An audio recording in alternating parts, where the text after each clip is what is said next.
Hi, my dear students. Welcome to your science class. In the previous class, we have discussed about arrangement of metals according to their reactivity series. ಹೇಗೆ react ಆಗ್ತವೆ ಅನ್ನೋ basis ಮೇಲೆ ಮೆಟಲ್ಸ್ನ ಹೇಗೆ arrange ಮಾಡಿದ್ದಾರೆ ಅಂತ ನಾವು discuss ಮಾಡಿದ್ವಿ. And before that how the metal react with other metal solution, ಹೇಗೆ ಒಂದು ಮೆಟಲ್ ಇನ್ನೊಂದು ಮೆಟಲ್ ಸೊಲ್ಯೂಷನ್ ಜೊತೆ ರಿಯಾಕ್ಟ್ ಆಗುತ್ತೆ ಅಂತ we have discussed. That is by a process called displacement reaction. Displacement reaction ಜೊತೆ ಅದು metal it reacts with other metal salt. This displacement reaction you have studied in first lesson itself, so I have not given more explanation for that. Next, activity series. Here the metals are arranged from most reactive to least reactive. Highest ಯಾವ್ದು reactive ಇದೆ ಅಲ್ಲಿಂದ ಹಿಡಿದು list reactive ತನಕ they have arranged elements. The most reactive is potassium and the least reactive is gold. This is the order of arrangement of metals on the basis of their reactivity. Next, they have given about different methods of separation of these metals. How can we separate these metals? They have given. And ionic compounds, how they are formed and their properties also we have discussed. The transfer of electrons from metal to a non-metal are known as ionic bonds. Yeah, the compounds which are formed from transfer of electrons from a metal to a non-metal. ಒಂದು ಮೆಟಲಿಂದ ಇನ್ನೊಂದು ನಾನ್ ಮೆಟಲಿಗೆ electron transfer ಆಗಿ formation ಆಗುವಂತಹ ಕಾಂಪೌಂಡ್ಸ್ನ ionic compounds ಅಂತೀವಿ ಅಥವಾ ಎಲೆಕ್ಟ್ರೋವೆಲೆಂಟ್ compounds ಅಂತ ಹೇಳ್ತೀವಿ. Even we have discussed the properties of these ionic compounds. They have given the properties under the 4 subheadings. One is physical nature, that means external appearance. These ionic compounds, they are solid and are somewhat hard because of the strong force of attraction between the positive and negative ions. ಇಲ್ಲಿರೋಂಥ compounds solids ಆಗಿರುತ್ತೆ. ಯಾಕಪ್ಪ ಅಂದರೆ it is because of attraction between a positive ion and a negative ion. And these compounds are generally brittle and break into pieces when pressure is applied. ಎಷ್ಟು soft ಆಗಿರುತ್ತೆ ಅಂದರೆ ಏನಾದ್ರು ಪ್ರೆಷರ್ನ apply ಮಾಡ್ತಿದ್ದಂತೆ it will break up into a pieces. Next, melting and boiling points. Ionic compounds have high melting point as well as boiling point.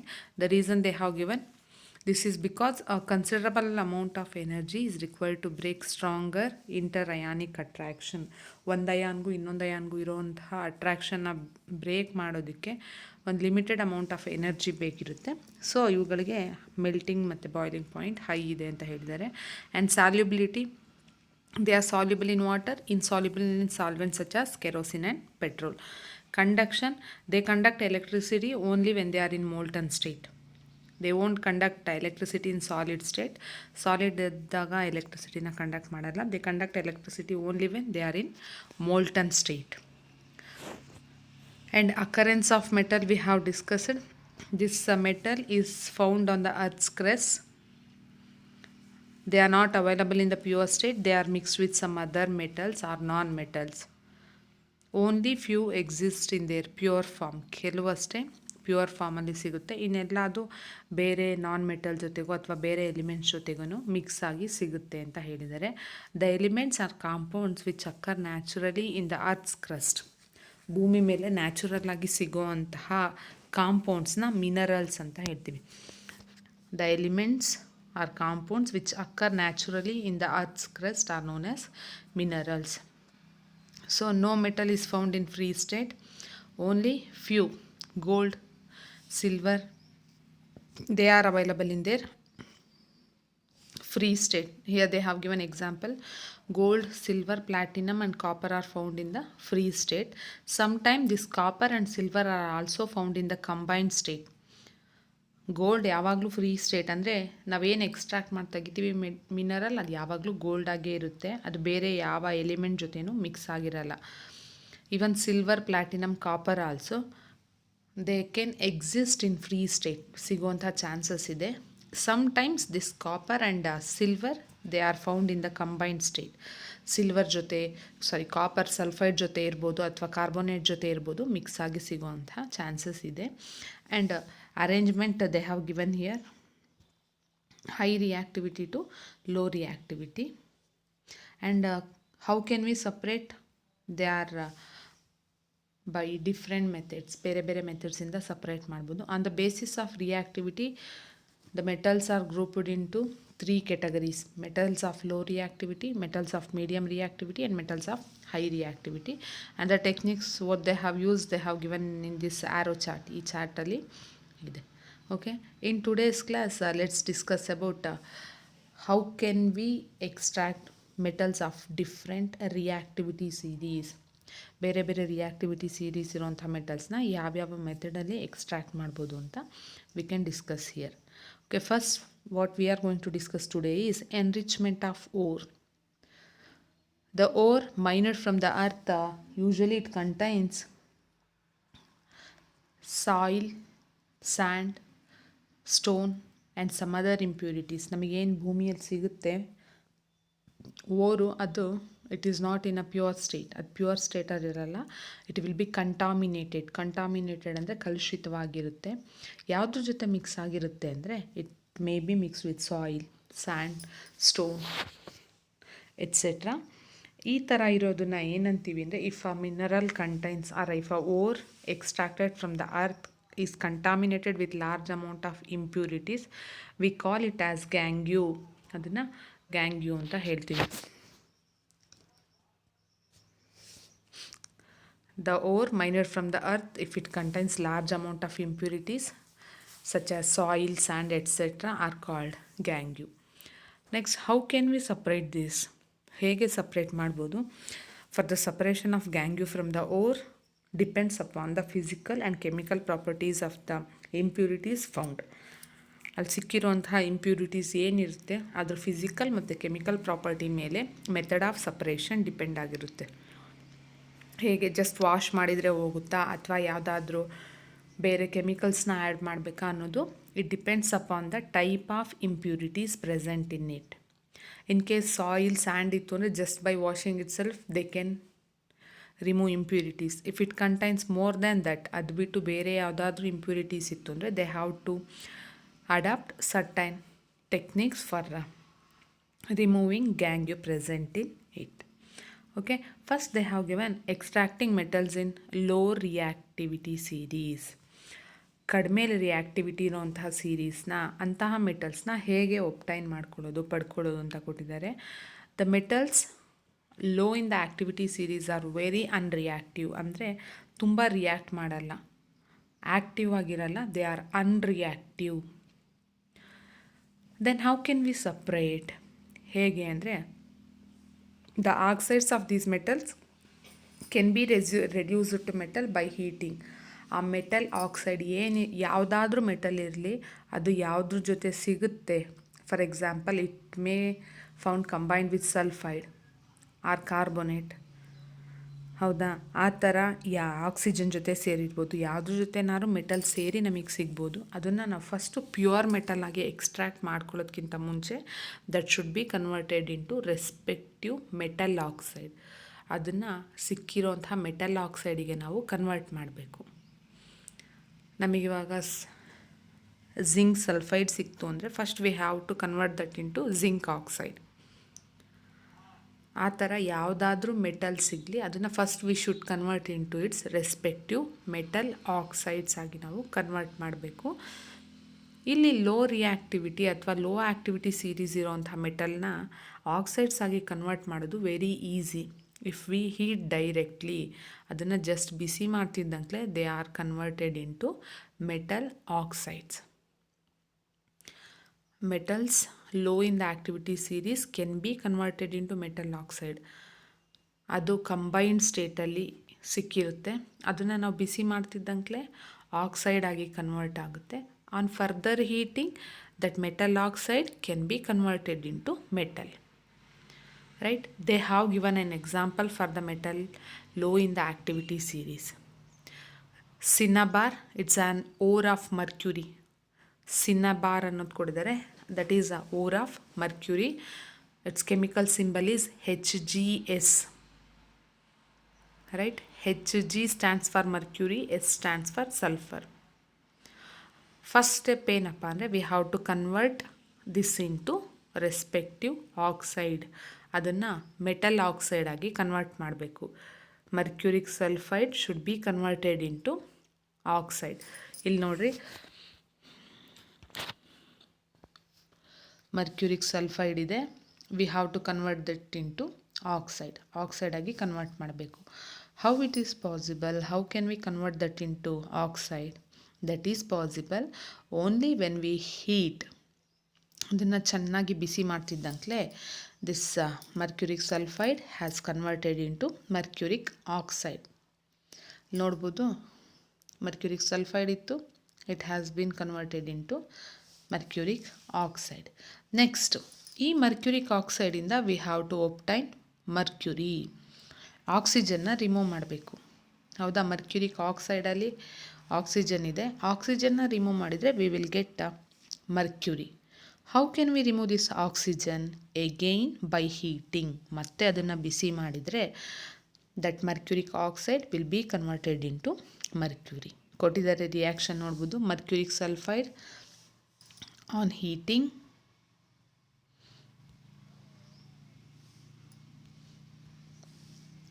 mercuric sulfide on heating, it will give mercuric oxide. On further heating of this mercuric oxide will get mercury.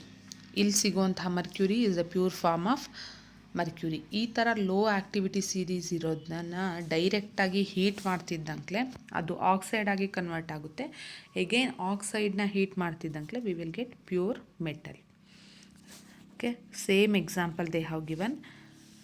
Copper, which is found in copper sulfide in nature. Copper sometimes it may exist in free state, ಡೈರೆಕ್ಟಾಗಿ copper ಸಿಗ್ಬೋದು. Sometimes it may found along with sulphur ಜೊತೆ ಸಿಗ್ಬೋದು. ಇಲ್ಲಿ ಕೊಟ್ಟಿದ್ದಾರೆ ನೋಡಿರಿ, copper sulphide on heating it will give copper oxide. On further heating of this copper oxide it will give copper. ಹೌದಾ?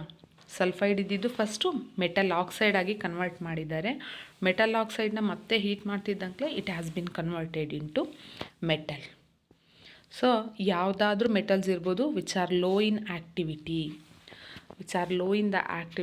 They can be separated by heating. ಬಿಸಿ ಮಾಡ್ತಿದ್ದಂಗೆ ನಮಗೆ pure metals ಸಿಗ್ತಾ ಹೋಗುತ್ತೆ. ಓಕೆ, ನಿಮಗೆ ಕ್ವೆಶನ್ ಯಾವ ಥರ ಬರ್ಬೋದು ಎಕ್ಸಾಮಲ್ಲಿ ಅಂದರೆ, how the metals of low activity series can be extracted. Low activity series ಇರೋ ಮೆಟಲ್ನ ಹೇಗೆ ಎಕ್ಸ್ಟ್ರಾಕ್ಟ್ ಮಾಡ್ತೀರಾ ಅಂತ ಕೇಳಿದರೆ, first we need to convert metals of low activity series into respective oxides. Later on heating those oxides we can convert or we can get pure metal. Okay, 2 examples they have given in your textbook. Next, extracting metals in the middle of the activity series. ಅಂದರೆ not too reactive, not unreactive. ತುಂಬಾ reactive ಅಲ್ಲ ಮತ್ತು ಅನ್ರಿಯಾಕ್ಟಿವ್ ಅಲ್ಲ ಅಂಥ ಮೆಟಲ್ಸ್ನ ಹೇಗೆ separate ಮಾಡ್ಬೋದು ಅಂತ they have given. The metals of this middle activity series are iron, zinc, lead, copper,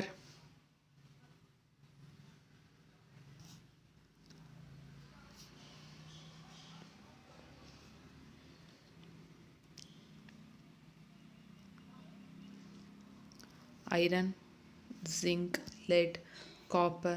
These are metals of middle activity series. They are moderately reactive. Moderately ಅಂದರೆ ತುಂಬಾ ರಿಯಾಕ್ಟಿವ್ ಅಲ್ಲ, ತುಂಬಾ ಅನ್ರಿಯಾಕ್ಟಿವ್ ಅಲ್ಲ, they are middle. So the metals of this reactivity series are present as sulphides or carbonates. ಅವು sulphides ಜೊತೆ mix ಆಗಾರು ಸಿಗ್ಬೋದು ಅಥವಾ ಕಾರ್ಬೋನೇಟ್ಸ್ ಜೊತೆನಾದರೂ ಮಿಕ್ಸ್ ಆಗಿ ಸಿಗ್ಬೋದು ಅಂತ ಹೇಳಿದ್ದಾರೆ. ಇಲ್ಲೂ ಅಷ್ಟೇ, first before getting pure metal we have to convert that ore into respective metal oxide. ನಮಗೆ ಕಾಪರ್ ಸಲ್ಫೈಡ್ ಸಿಕ್ತು ಅಂದರೆ ಫಸ್ಟ್ ಅದನ್ನು ಕಾಪರ್ ಆಕ್ಸೈಡ್ ಆಗಿ ಕನ್ವರ್ಟ್ ಮಾಡಬೇಕು. Later that carbon oxide will be converted into copper. ನಮಗಿಲ್ಲಿ ಸಿಗುವಂತಹ ಓರ್ಗಳು they will be in the state of sulphide or carbonate. Zinc sulphide zinc carbonate ಆಗಾದರೂ ಸಿಗ್ಬೋದು, ಇಲ್ಲ ಲೆಡ್ ಸಲ್ಫೈಡ್ ಲೆಡ್ ಕಾರ್ಬೋನೇಟ್ ಆಗಾದರೂ ಸಿಗ್ಬೋದು, ಇಲ್ಲ ಕಾಪರ್ ಸಲ್ಫೈಡ್ ಕಾಪರ್ ಕಾರ್ಬೋನೇಟ್ ಆಗಾದರೂ ನೇಚರಲ್ಲಿ ಸಿಗ್ಬೋದು. ಹಿಂಗೆ ಸಿಕ್ಕಿದಂತಹ ಮಿಡ್ಲ್ ಆ್ಯಕ್ಟಿವಿಟಿ ಸೀರೀಸ್ ಮೆಟಲ್ನ ಫಸ್ಟ್ ನಾವು ಮೆಟಲ್ ಆಕ್ಸೈಡ್ ಆಗಿ ಕನ್ವರ್ಟ್ ಮಾಡ್ಕೊಬೇಕು. So how can we convert? For this conversion of sulfides and carbonates into metal oxides, there are two methods named roasting and calcination. Roasting ಮತ್ತು calcination ಅಂತ ಎರಡು methods ಕೊಟ್ಟಿದ್ದಾರೆ. The sulfide ores are converted into oxides by heating strongly in the presence of excess air. ಜಾಸ್ತಿ ಗಾಳಿನ supply ಮಾಡ್ತಾ ಆ metal ಸಲ್ಫೈಡ್ನ ಬಿಸಿ ಮಾಡಿದರೆ ಏನಾಗುತ್ತೆ, ಮೆಟಲ್ ಸಲ್ಫೈಡ್ ಇದ್ದಿದ್ದು ಮೆಟಲ್ ಆಕ್ಸೈಡ್ ಆಗಿ ಕನ್ವರ್ಟ್ ಆಗುತ್ತೆ. ಎಕ್ಸೆಸ್ ಏರ್ ಅಂದರೆ ಜಾಸ್ತಿ ಏರ್ನ ಸಪ್ಲೈ ಮಾಡಿ ಬಿಸಿ ಮಾಡೋದನ್ನು ರೋಸ್ಟಿಂಗ್ ಅಂತ ಹೇಳ್ತೀವಿ. So the sulphide ores are converted into oxide by heating strongly in the presence of air. ಗಾಳಿ ಇದ್ದಾಗ ನಾವು ಹೀಟ್ ಮಾಡಿ ಸಪ್ರೇಟ್ ಮಾಡೋದನ್ನು ರೋಸ್ಟಿಂಗ್ ಅಂತ ಹೇಳ್ತೀವಿ. This roasting is done for sulphide ಓರ್ಸ್.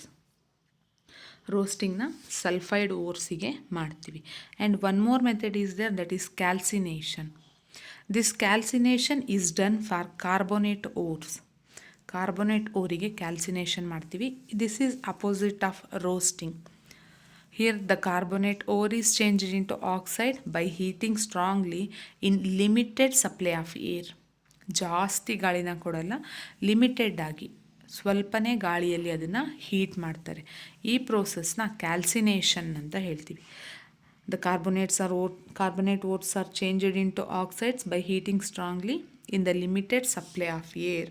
This process is called calcination. Sulphide ಓರ್ಸಿಗೆ ರೋಸ್ಟಿಂಗ್ನ use ಮಾಡ್ತೀವಿ, ಕಾರ್ಬೋನೇಟ್ ಓರ್ಸಿಗೆ ಕ್ಯಾಲ್ಸಿನೇಷನ್ನ ಯೂಸ್ ಮಾಡ್ತೀವಿ.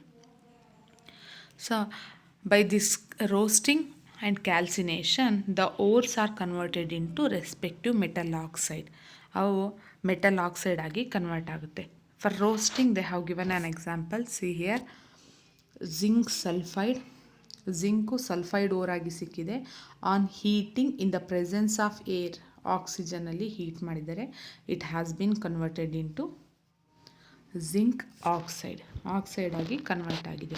Same if the zinc is available with carbonate, zinc sulphur ಜೊತೆ ಸಿಕ್ಕಿದೆ, ನೆಕ್ಸ್ಟ್ ಅದೇ ಕಾರ್ಬೋನೇಟ್ ಜೊತೆ ಸಿಕ್ಕಿದರೆ we will get again heating with limited supply of air. Calcination ಅಂದರೆ ಲಿಮಿಟೆಡ್ ಸಪ್ಲೈ, ರೋಸ್ಟಿಂಗ್ ಅಂದರೆ ಎಕ್ಸೆಸ್ ಏರ್. ಇಲ್ಲಿ ಲಿಮಿಟೆಡ್ ಸಪ್ಲೈಯಲ್ಲಿ ಹೀಟ್ ಮಾಡ್ತಿದ್ದಂತಲೇ ಜಿಂಕ್ ಆಕ್ಸೈಡ್ ನಮಗೆ ಸಿಕ್ಕಿದೆ.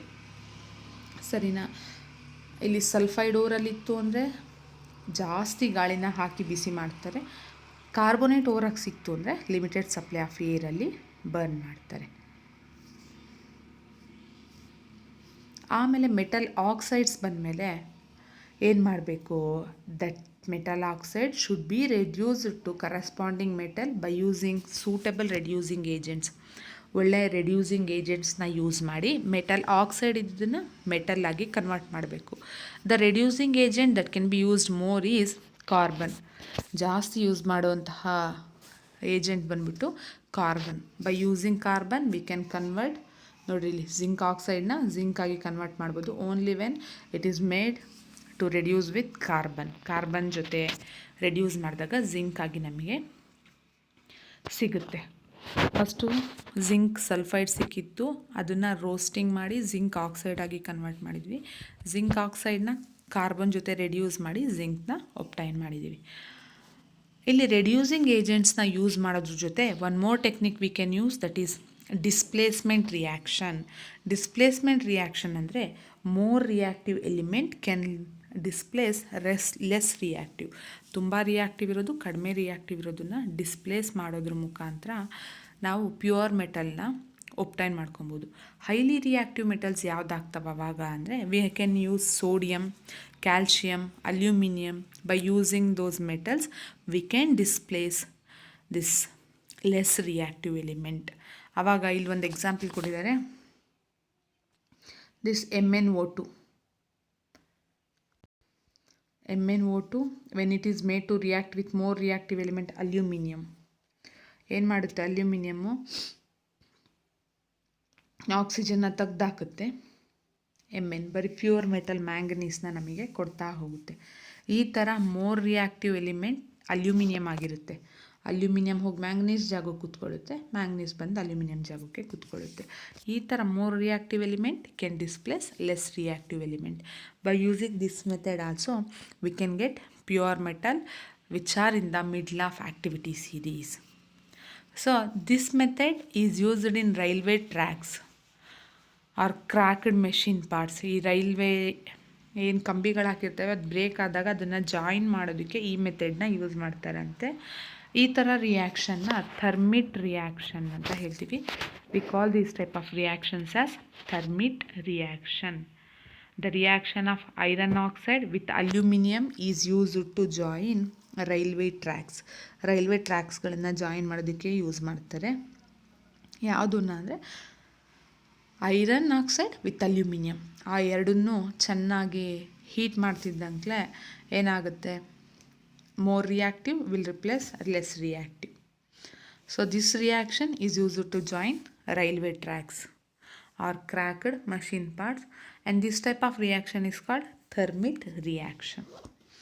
Okay, in this class I have told you about extracting metals low in activity series, extracting metals of middle activity series. Go through this video. Any doubts you can call me, right? Thank you.